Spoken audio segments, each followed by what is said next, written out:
সত্যযুগে এক অতি দয়ালু মুনি ছিলেন। তার তপস্যার তেজ বড়ই আশ্চর্য ছিল।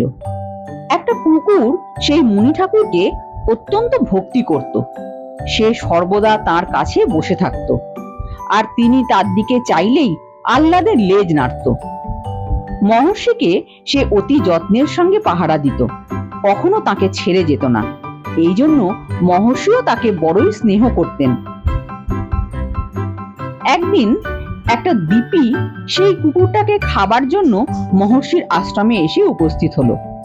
বেচারা কুকুর তখন লেজ গুটিয়ে প্রাণের ভয়ে কাঁপতে কাঁপতে একবার মুনি ঠাকুরের পেছনে গিয়ে কেউ কেউ করে, কিন্তু কিছুতেই স্থির হতে পারে না।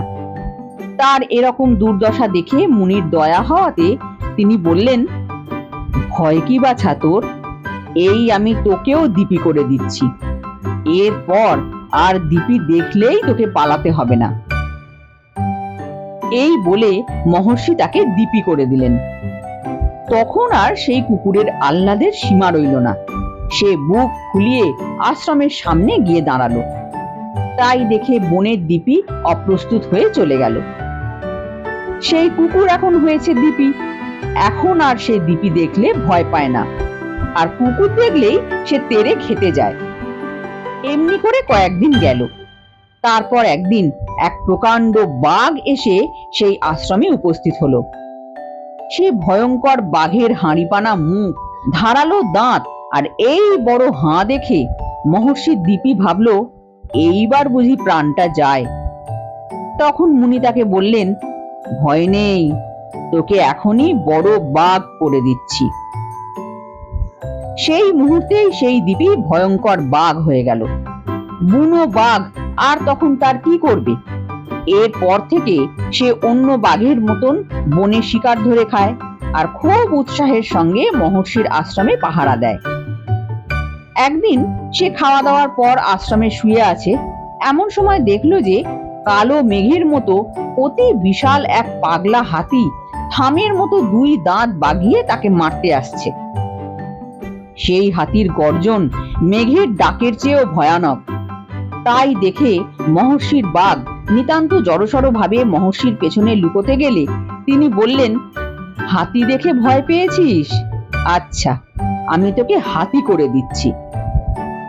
এই কথা শেষ হতে না হতেই মহর্ষির বাঘ সেই ভয়ঙ্কর হাতির চেয়েও ভয়ানক পর্বতাকার এক হাতি হয়ে গেল। তার চেহারা দেখে বুনো হাতি আর এক মুহূর্ত সেখানে রইল না। এরপর অনেক দিন কেটে গেল। মহর্ষির হাতি বনের গাছপালা খায় আর আশ্রমে পাহারা দেয়। একদিন একটা সিংহ সেই আশ্রমে এসে দেখা দিল। হাতি যতই বড় হোক, সিংহ দেখলেই ভয়ে তার প্রাণ উড়ে যায়। মহর্ষি যখন দেখলেন যে তার হাতিটি সিংহের ভয়ে নিতান্তই অস্থির হয়েছে, তখন কাজেই তাকেও তিনি সিংহ না করে আর থাকতে পারলেন না। এমনি করে সেদিনকার বিপদ কেটে গেল।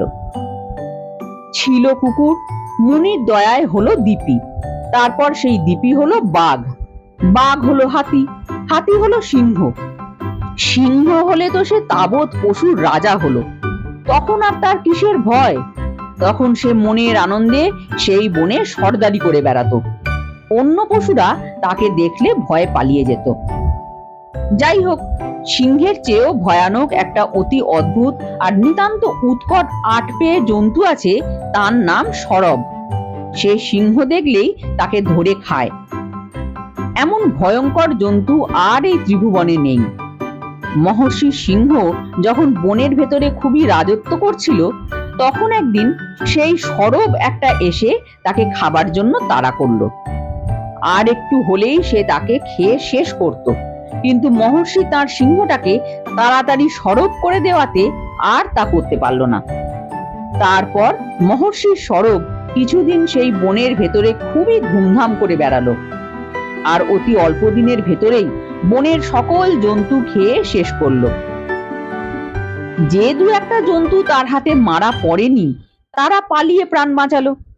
তারপর থেকে আর মহর্ষির সরবের আহার জোটে না। বেচারা দিন কতক উপবাস করে কাটালো। তারপর ক্ষুধার জ্বালায় তার প্রাণ যায়। তখন সে তার শুকনো ঠোঁট চাটতে চাটতে ভাবলো, আর তো জন্তু নেই, তবে মুনি ঠাকুরকেই খাবো নাকি? মুনি যে ত্রিকালজ্ঞ ছিলেন বোকা সরব তা জানতো না। সে মুনিকে খাবার কথা মনে করা মাত্র তিনি তা টের পেয়ে বললেন, বটে রে হতভাগা, তবে তুই যে কুকুর ছিলি আবার সেই কুকুর হ।